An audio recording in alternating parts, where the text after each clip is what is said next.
फतेहपुर गांव में भोला अपने बीमार पिता जगन्नाथ, मां शांति और नई नवेली दुल्हन सुलेखा के साथ रहता था। भोला अपने खेत में सब्जियां उगाकर बाजार में ले जाकर बेचा करता था। उसकी शादी हुए अभी कुछ दिन ही हुए थे।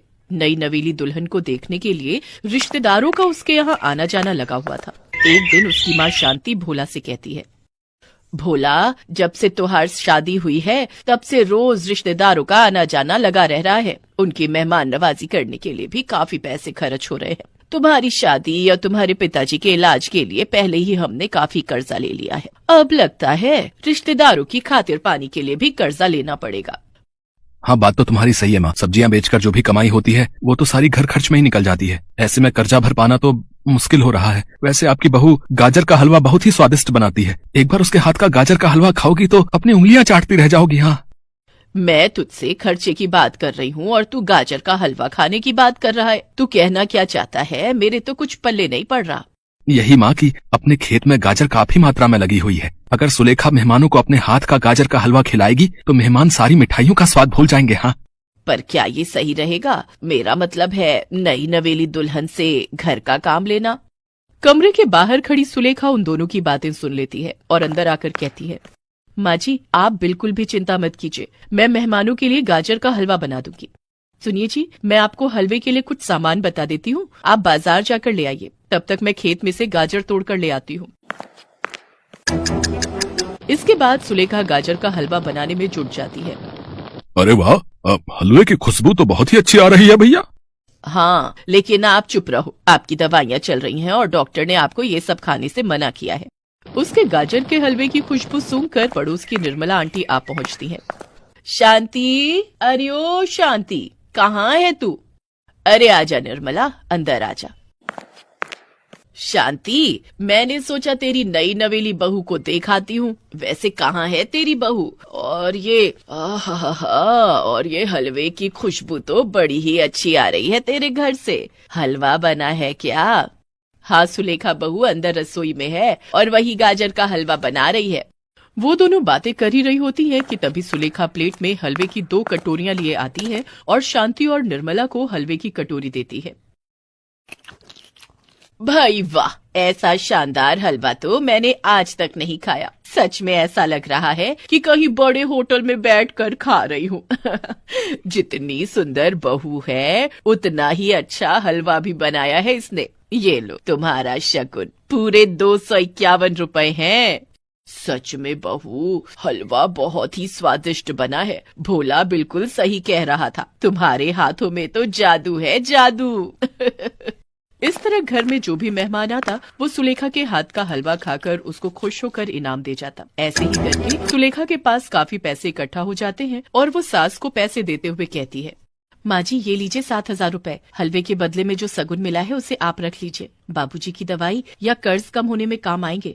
नहीं बहू, ये तेरी मेहनत का फल है और इस पर तेरा हक है। इसका मतलब आप मुझे अभी तक इस घर का हिस्सा नहीं समझती जो ऐसी बातें कह रही हैं? नहीं बहू, हमारे दिल में भी तेरे लिए उतनी ही जगह है जितनी की भोला के लिए।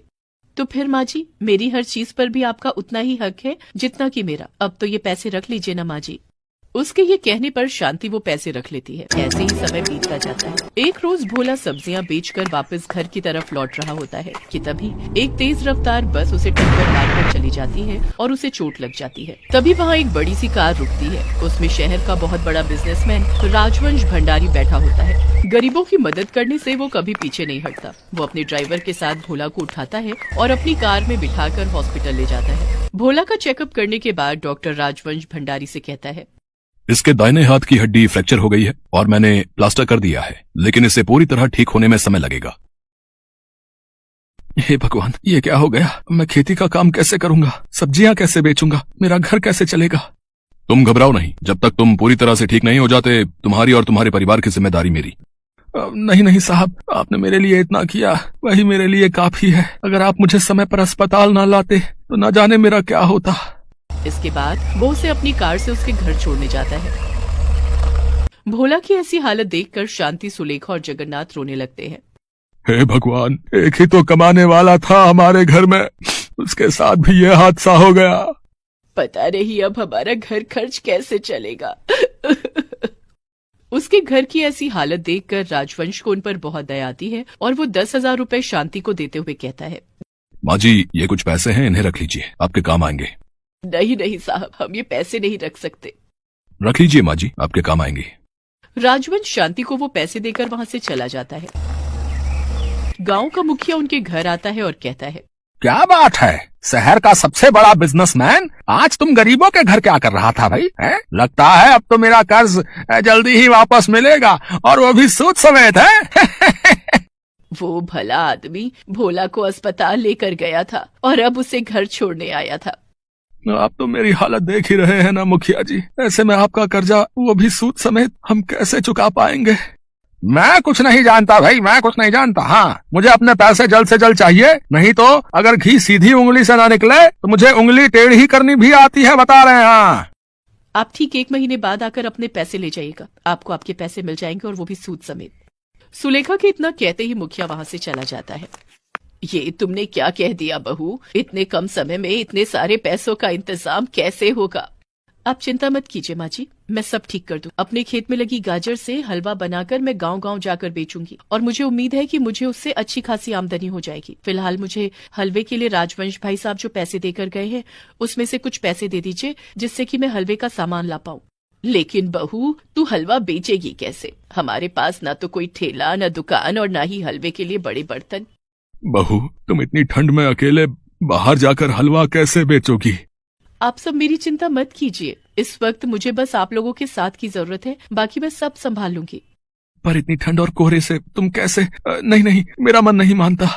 जब सिर पर जिम्मेदारियां पड़ती हैं ना, तो क्या ठंड और क्या गर्मी। और अब आपके साथ साथ ये घर और इस घर की जिम्मेदारियां मेरी भी हैं। बहू, हम तो तुझे पाकर धन्य हो गए। मुझे तो बस आप लोगों का आशीर्वाद चाहिए माँ जी। ऊपर वाले ने चाहा तो आपकी बहू 1 महीने के अंदर सारा कर्जा चुका देगी। हमारा आशीर्वाद हमेशा तुम्हारे साथ रहेगा बहू। इसके बाद शांति कुछ पैसे सुलेखा को देती है, जिससे सुलेखा बाजार जाकर हलवा बनाने का सामान और एक मटका खरीद लाती है। उधर शांति भी खेत से ढेर सारी गाजर तोड़कर ले आती है। अगले दिन सवेरे जल्दी उठकर सुलेखा ढेर सारा गाजर का हलवा बनाती है और उसे मटके में भरकर अपने सिर पर उठाकर बेचने के लिए गांव-गांव निकल पड़ती है। हलवा ले लो हलवा, गाजर का गरम गरम हलवा, शुद्ध देशी घी, मावो और खोए से बना हलवा, एक बार खाओगे बार बार आओगे। सुलेखा के हलवे की खुशबू से लोग झट से उसका हलवा चखने के लिए दौड़े चले आते। 1 प्लेट लगा दो बहन। हाँ हाँ, अभी लो। वाह वाह वाह, कितना स्वादिष्ट हलवा है। आज माँ के हाथों के हलवे की याद आ गई। ये लो पूरे 100 रुपए। लेकिन हलवा तो 40 रुपए का है साहब। बहन जी, इस स्वादिष्ट हलवे के लिए तो 100 रुपए भी कम है। अगर यही हलवा मैं किसी रेस्टोरेंट में बैठकर खाता तो उसके 300 या 400 रुपए देने पड़ जाते मुझे। रखो रखो, ये तुम्हारी मेहनत के हैं, रखो। आपका बहुत बहुत शुक्रिया साहब। धीरे धीरे और भी ग्राहक सुलेखा का गाजर का हलवा खाने लगे। कुछ ही दिनों में वो मटका गाजर हलवा वाली के नाम से मशहूर हो गई। सुबह से शाम तक उसका सारा हलवा खत्म हो जाता, लेकिन ग्राहकों की भीड़ कम होने का नाम नहीं लेती। उसने महीने के अंत तक अच्छे खासे पैसे इकट्ठे कर लिए थे। माँ जी, मुखिया कल आता ही होगा। ये उसके कर्ज के पैसे हैं और ये उसका मोल, उसको दे देना।